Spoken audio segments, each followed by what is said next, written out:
కలియుగ ప్రత్యక్ష దైవం తిరుమల తిరుపతి శ్రీ వెంకటేశ్వర స్వామి లడ్డూ తయారీలో కల్తీ నెయ్యి వినియోగం ఆరోపణలు తీవ్ర దుమారాన్ని రేపాయి. అయితే ఈ కేసులో సంచలన విషయాలు సీబీఐ దర్యాప్తులో బయటకొచ్చాయి. తిరుమల శ్రీవారి లడ్డూ తయారీలో ఉపయోగించిన నెయ్యిలో కల్తీ జరిగిందన్న ఆరోపణలపై సీబీఐ నిర్వహించిన దర్యాప్తులో సంచలన విషయాలు వెలుగులోకొచ్చాయి. టీటీడీకి సరఫరా చేసిన నెయ్యిలో జంతువుల కొవ్వు కలవలేదని సీబీఐ స్పష్టంగా నిర్ధారించింది. లడ్డూ నెయ్యి నాణ్యతపై వచ్చిన ఆరోపణల నేపథ్యంలో సీబీఐ మరింత లోతైన విచారణ చేపట్టింది. ఈ క్రమంలో గుజరాత్లో నేషనల్ డైరీ డెవలప్మెంట్ బోర్డు ద్వారా నెయ్యి నమూనాలను మరోసారి పరీక్షించింది. ఈ పరీక్షలో నెయ్యిలో ఎలాంటి జంతు కొవ్వు ఆనవాళ్లు లేవని ఎన్డీడీబీ రిపోర్ట్ ఇచ్చింది.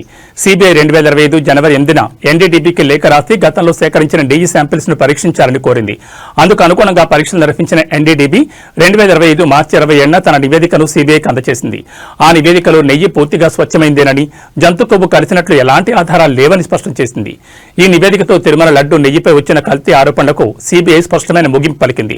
భక్తుల్లో నెలకొన్న సందేహాలకు కూడా ఈ దర్యాప్తు నివేదికతో స్పష్టత వచ్చినట్లు అధికారులు చెబుతున్నారు.